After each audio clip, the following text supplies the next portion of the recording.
The demand to be prepared for all future actions and all situations is the cause of our problems. Every situation is so different, and our attempt to be prepared for all those situations is the one that is responsible for our not being able to deal with situations as they arise. Understanding is the absence of the demand for understanding, now or tomorrow. Those who are marching into the battlefield and are ready to be killed today in the name of democracy, in the name of freedom, in the name of communism, are no different from those who threw themselves to the lions in the arenas. The Romans watched that fun with great joy. How are we different from them? Not a bit. We love it. To kill and to be killed is the foundation of our culture.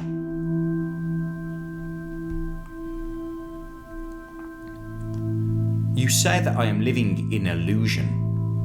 But poverty, work, war, they are not illusions, are they? In what sense am I being deluded? What you experience through your separative consciousness is an illusion. You can't say that falling bombs are illusion. It is not an illusion. Only your experience of it is an illusion. The reality of the world that you are experiencing now is an illusion. That is all I'm trying to say, if you say that.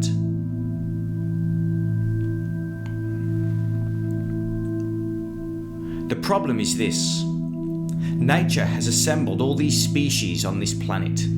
The human species is no more important than any other species on the planet.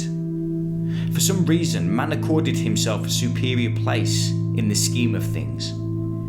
He thinks that he is created for some grander purpose than, if I could give a crude example, the mosquito that is sucking his blood. What is responsible for this is the value system that we have created, and the value system has come out of the religious thinking of man. Man has created religion because it gives him a cover. The demand to fulfill himself, to seek something out there, was made imperative because of this self-consciousness in you which occurred somewhere along the line of the evolutionary process. Man separated himself from the totality of nature.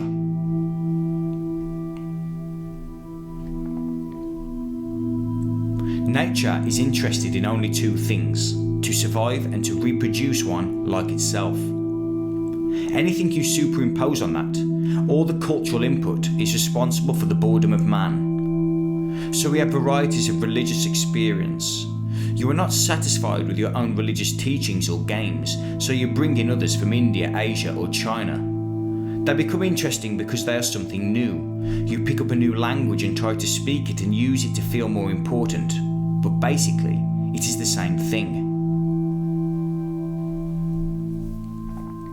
The body is not interested in your perceptions. It is not interested in learning anything from you or knowing anything from you. All the intelligence that is necessary for this living organism is already there. Our attempts to teach the body or make it function differently from the way it is programmed by nature are what are responsible for the battle that is going on. There is a battle between what is being put there by culture and what is inherent in the body.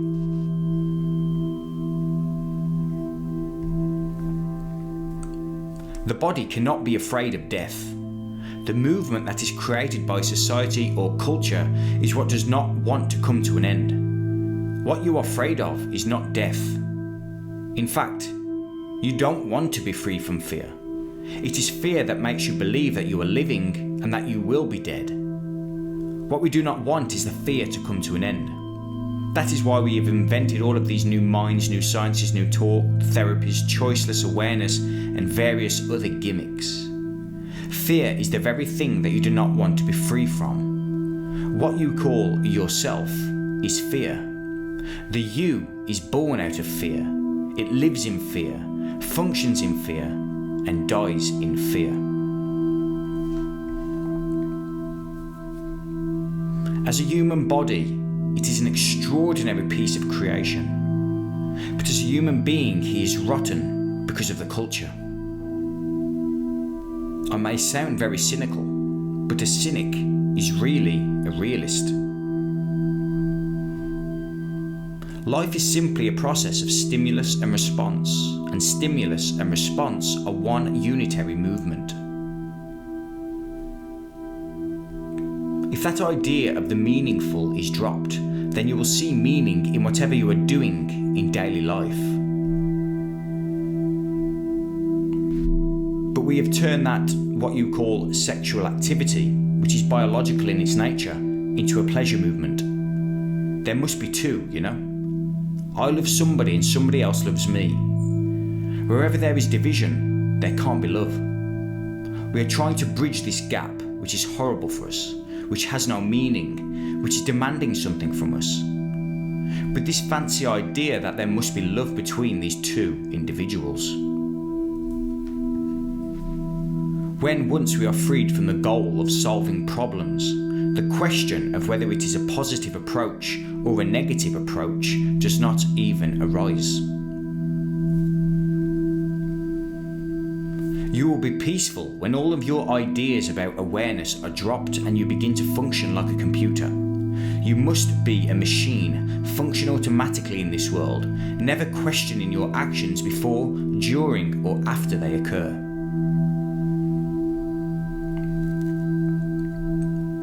What I am emphasizing is that we are trying to solve our basic human problems through a psychological framework, when actually the problem is neurological. The body is involved. Take desire.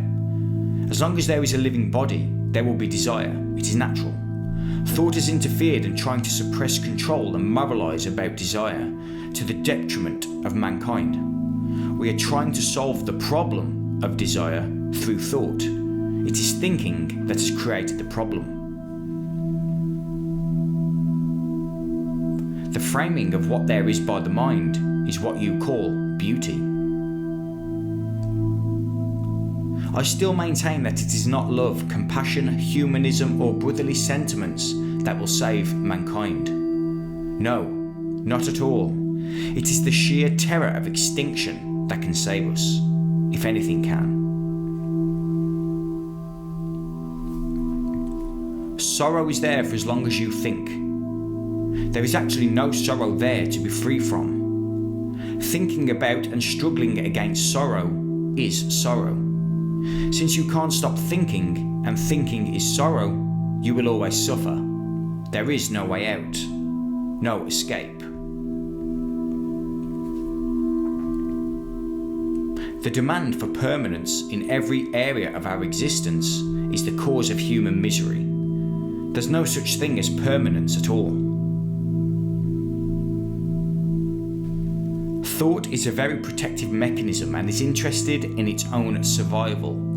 At the same time, thought is opposed fundamentally to the functioning of this living organism. We are made to believe that there is such a thing as mind, but there is no such thing as your mind or my mind. Society or culture, or whatever you want to call it, has created us solely and wholly for the purpose of maintaining its own continuity and status quo. At the same time, it has also created the idea that there is such a thing as individual. But actually, there is a conflict between the two. The idea of the individual and the impossibility of functioning as an individual separate and distinct from the totality of man's thoughts and experiences. I am like a puppet sitting here. It's not just I. All of us are puppets. Nature is pulling the strings, but we believe we are acting. If you function that way, as puppets, then the problems are simple. But we have superimposed on that the idea of a person who is pulling those strings. Somewhere along the line in human consciousness, there occurred self-consciousness. When I use the word self, I don't mean that there is a self or a centre there. That consciousness separated man from the totality of things. Man, in the beginning, was a frightened being. He turned everything that was uncontrollable into something divine or cosmic, and worshipped it. It was in that frame of mind that he created, quote and unquote, God. So culture is responsible for whatever you are. I maintain that all political institutions and ideologies we have today are the outgrowth of the same religious thinking of man. The spiritual teachers are in a way responsible for the tragedy of humankind. Your own death, or the death of your near and dear ones, is not something you can experience. What you actually experience is the void created by the disappearance of another individual and the unsatisfied demand to maintain the continuity of your relationship with that person for a non-existent eternity. The arena for the continuation of all these permanent relationships is the tomorrow, heaven, next life, and so on. These things are the inventions of a mind interested only in its undisturbed permanent continuity in a self-generated fictitious future. The basic method of maintaining the continuity is the repetition of the question, how? How am I to live? How can I be happy? How can I be sure I will be happy tomorrow? This has made life an insoluble dilemma for us. We want to know, and through that knowledge we hope to continue on with our miserable existences forever. Courage is not an instrument or quality you can use to get somewhere. The stopping of doing is courage. The ending of tradition in you is courage. You are living. As soon as you introduce the question, how to live, you have made of life a problem. How to live has made life meaningless. The moment you ask how, you turn to someone for answers, becoming dependent. You don't actually know anything about that person or that thing, except what you are projecting on that object or the individual. The knowledge you have about it is the experience. It goes on and on. That's all. What that really is, you have no way of knowing.